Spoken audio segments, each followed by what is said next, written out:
Let's be real for a second. When done right, avoiding public places, staying out of sight, not putting others in danger too much, street racing is one of the best forms of motorsport in the world.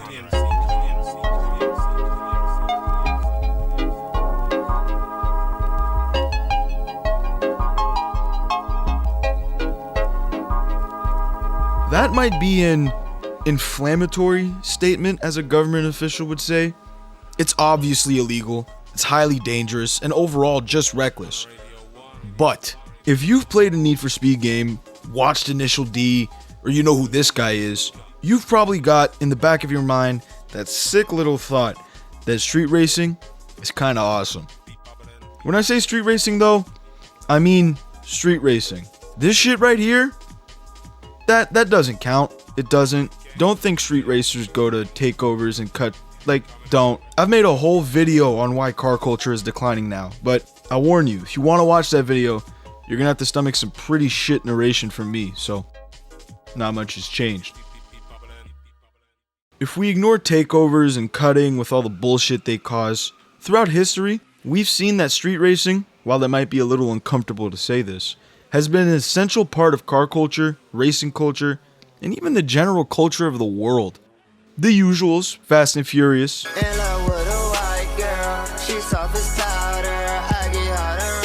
Need for Speed, the street racing tapes and videos, they've all played a major part in bringing more and more people to the car community, for better or for worse. But one of my personal favorite pieces of street racing history is something I genuinely feel hasn't been talked about as much as it should be, and that is the Gumball 3000. Before we can even get into the Gumball, we need to talk about its origin and overall the origins of street racing in general. Street racing doesn't mean stuff like the Monaco Grand Prix or Targa Florio, by the way.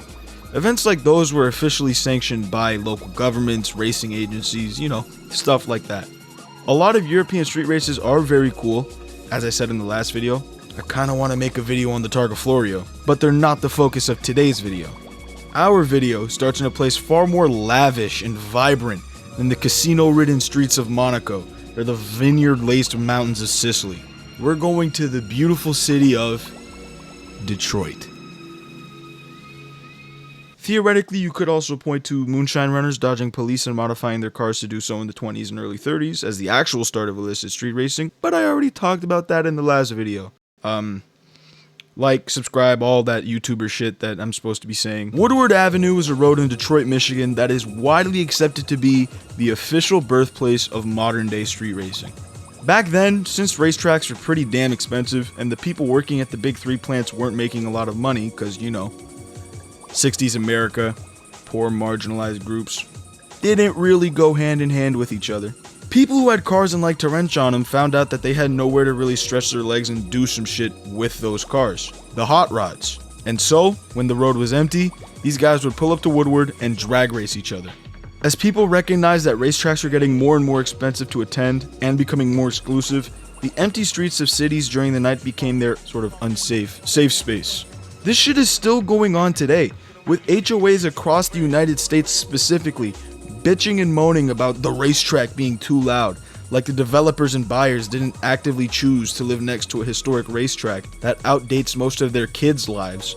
Actual legal venues to tune the fuck out and enjoy your hobby are harder and harder to come by every single day. It seems like this restriction of freedom for car lovers is the main cause behind a lot of the world's street racing movements. South Africa, Brazil, Hong Kong, Japan, Australia, the United States. All places with very storied histories involving street racing that sprouted from some form of restriction or flat out oppression of not only car people, but people in general. But to get back on track, America in the 70s was tumultuous. Yeah, that's the word, because of a bunch of stuff.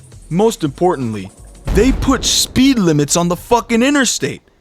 How dare they? This government tyranny is what inspired the basis for the idea that later became the Gumball 3000. This is Brock Yates. Brock Yates was a walking stereotype for a 70s American man. He liked cars, he liked tits, and he hated the law. Specifically, the speed limit law put into place on the interstate highways of America. And so, in total spite of the government, he created the Cannonball Run, a point-to-point time trial across the entirety of the states, from the Red Ball Garage in New York City to the Portofino Hotel in Redondo Beach, California, going as fast as you can with complete disregard for the speed limit. The event was held 4 times in the 70s and became a cultural icon of the time, with a whole movie made about it in 1981 starring Burt Reynolds. So yeah, pretty big deal. The fastest time hit during the official run of the Cannonball Run was 32 hours and 51 minutes. In 1983 though, an off-brand version of it called the US Express was held, and a time of 32 hours and 7 minutes was achieved, and that record stood for quite a while. Eventually, cameras became a whole lot more effective, and so the Cannonball Run ceased to exist for a long time. It did come back 20 years later in the 2000s, but that kinda spoils the rest of the video, so I'll hold off on telling you that for now.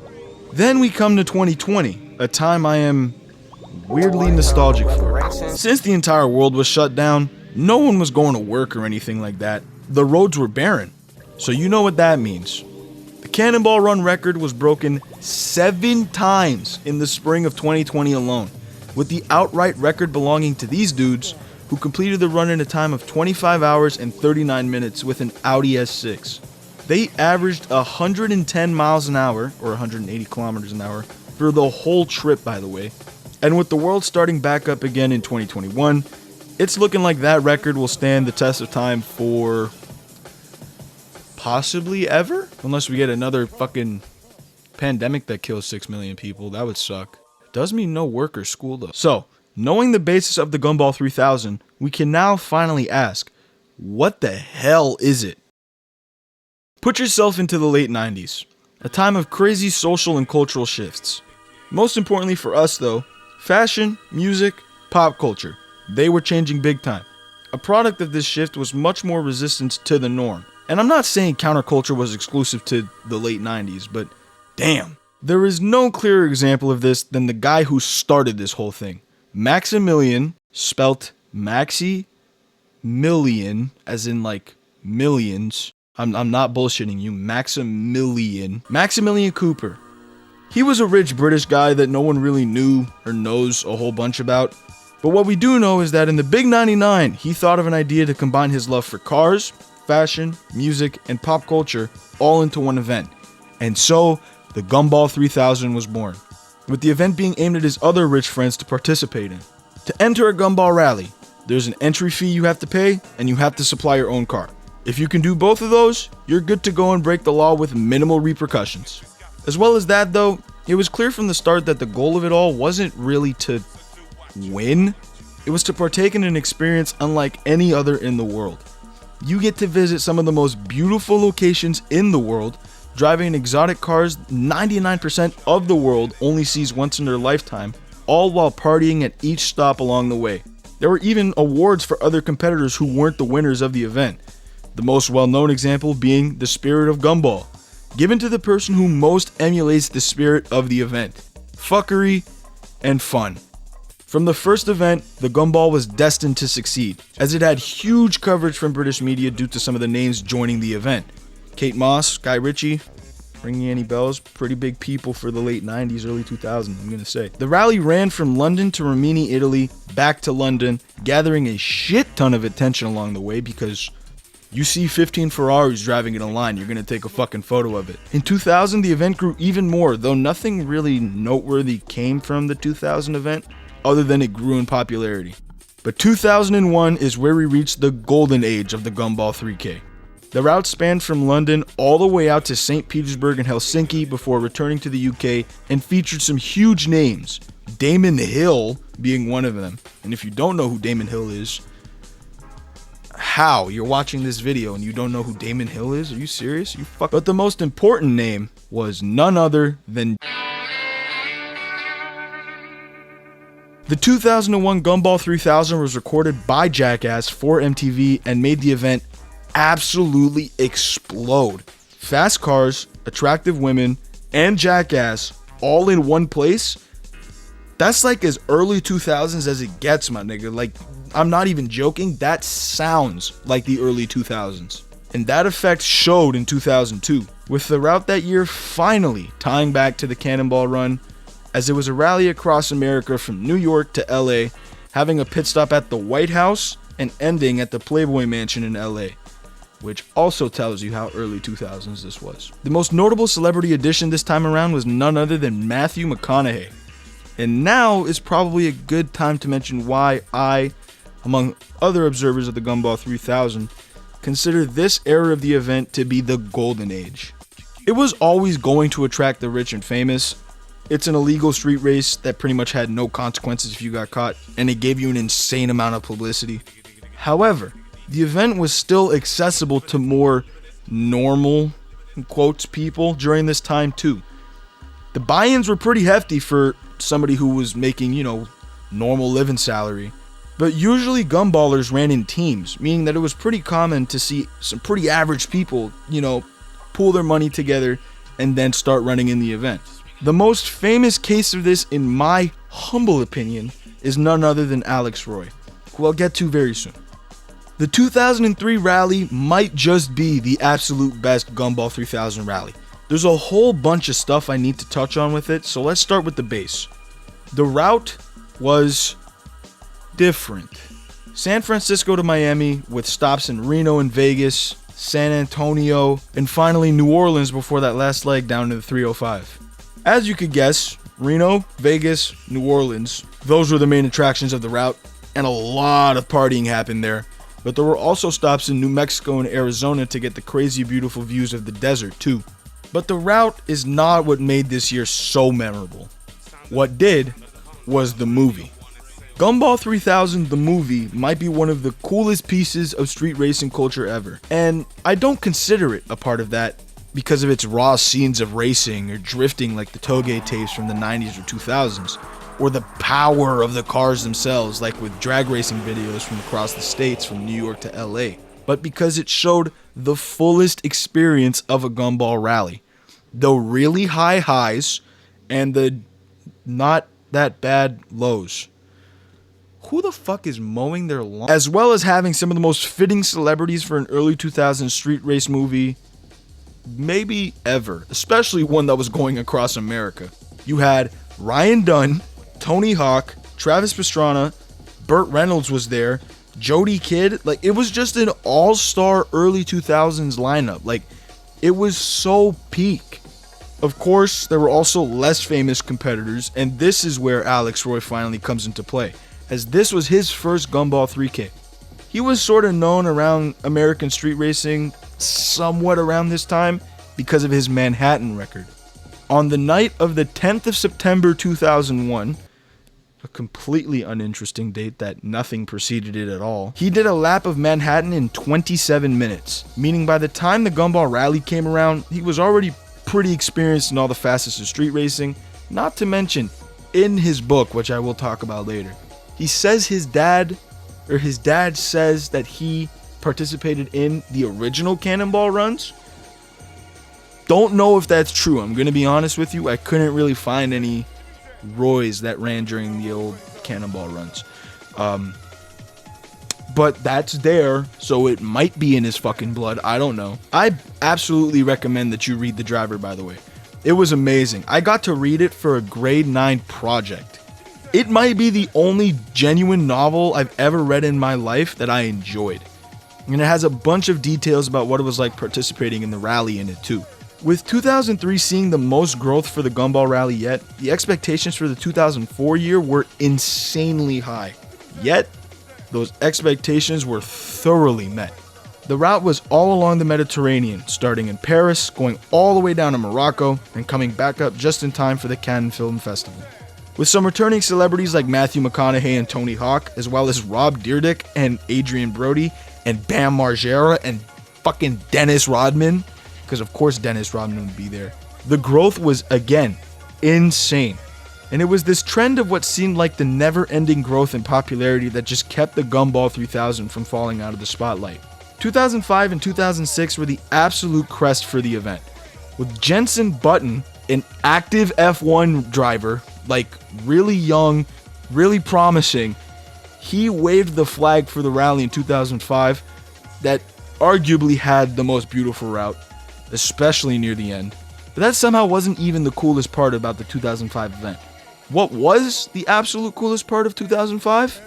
JK was in it, which means that automatically makes it the best gumball ever. But anyways, the 2006 event was the most ambitious yet, following a route from London to Belgrade, then a flight from Belgrade, Serbia, all the way to Phuket, Thailand, where they drove to Bangkok. Then they took another flight to Salt Lake City, where they ended the rally on the drive from there to LA, stopping by in Vegas, of course. These 6 rallies from 2001 to 2006 represented the gumball rally in the best way possible. Just the most dumb fun imaginable that only a select few choose to do or even get to do. A street race across countries, continents, like full continents, with some of the fastest, sexiest, most luxurious cars ever made. It looked like it would never stop growing. It was a brand new cultural phenomenon that was here to stay. And then 2007. The route for 2007 wasn't all that great, not even compared to the 3-continent journey the rally had taken the year before. It just didn't look that cool. But it was still expected to be a pretty sick rally nonetheless, as everyone had bid before.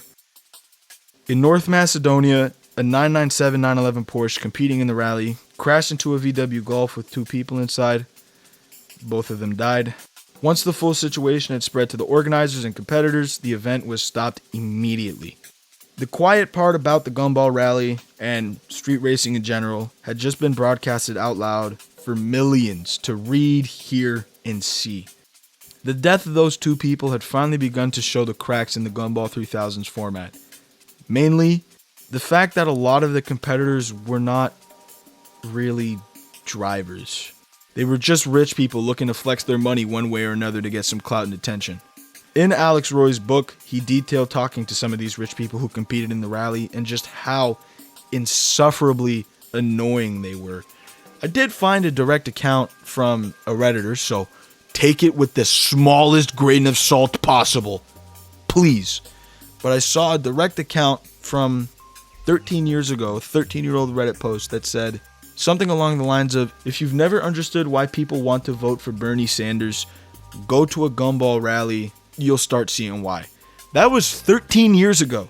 In Alex Roy's book, though, he did mention that those people were few and far between. After 2007, though, a lot of the less rich drivers like Alex Roy, as well as most of the celebrities, saw the writing on the wall and decided that maybe it was time to hang it up. 2008 was the beginning of the end for the gumball. And just a quick note about the 2008 route, they did stop in North Korea, which was weird. There's not much to really talk about regarding the Gumball 3000 after 2007. Of course, people still competed in it, but the number of truly good, passionate drivers and teams who scraped whatever they could to participate was just so small that the gumball had lost its spirit. The rebellious nature of it all, that quintessential early 2000s vibe that the gumball had, was gone. Now, just a place for rich people to suck each other off and get away with shit they could normally get away with anyways. All that before mentioning how high heat the gumball had become. The law in many countries was not cool with a bunch of rich assholes driving on their roads at 120 miles per hour, especially after one of them just killed 2 people not too long ago. The time period from 2008 to 2023 was especially dark, as the gumball had lost all its spirit. Don't think anybody died though, so we're good there. Washed celebrities, weak, overused routes, shitty cars. It seemed like it was truly dead in the water. In 2024, the gumball received a little bit of a push back into the spotlight as Vicstar and Speed both competed in the Saigon to Singapore rally. Yet the core of the rally stayed the same, overly corporatized, infested with boring, rich dickheads, and it was just too popular for its own good, preventing drivers from doing what made the old gumballs the best, driving their fucking hearts out, and then partying like there was no tomorrow that same night.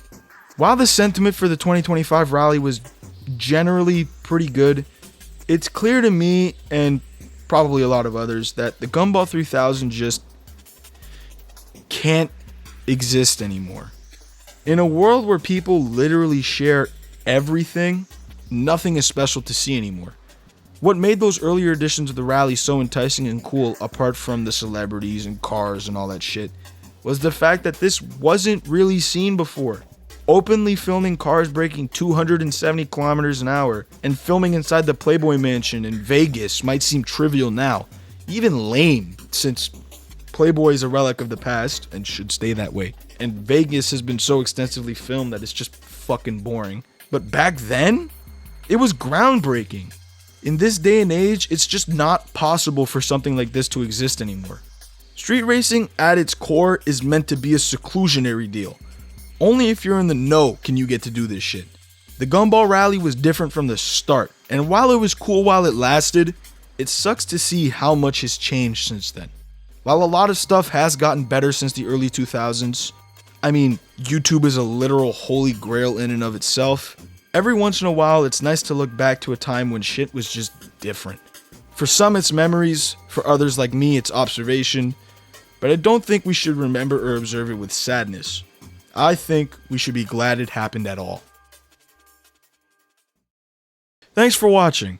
I tried to keep this video shorter as I wanted to, really start pumping out more videos so I get a more consistent viewer base, but as it turns out, I just write too fucking much, and I can't decide what to trim and what to not.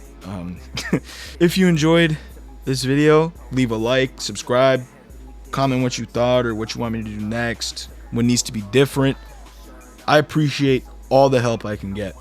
I plan on making more videos, but 12th grade is the year that actually matters, right? So the outro for this video was made by me almost a year and a half ago that I made for my Instagram. I found it when I was looking through my old posts. I was like, oh yeah, that's sick. Why not? I'll use it. So if you want to follow the Instagram, link is in the description, or you guys can look up mf.crumbs, not as in DOT, as in MF period crumbs, and you'll probably find me. I'm not sure. I'd also like to know whether you guys would be cool with gaming videos or not. I know YouTube's algorithm loves to put people in a box, so maybe I'd do it if the channel grew more, but let me know if you'd watch some miscellaneous gaming videos. That's always been my biggest YouTube passion for sure.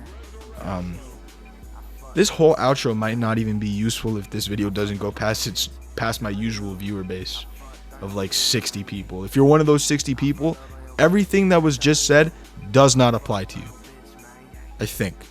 Again, thanks for watching. I hope you enjoyed. Have a good day, night, morning, afternoon, whatever. Just have a good one.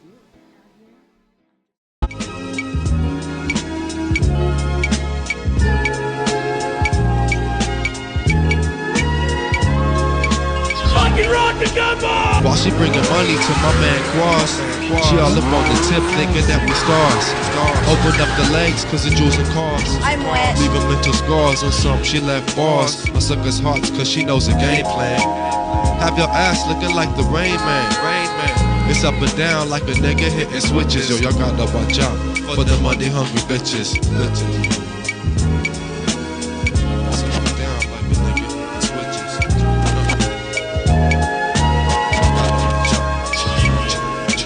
Money hungry bitches all up in my face.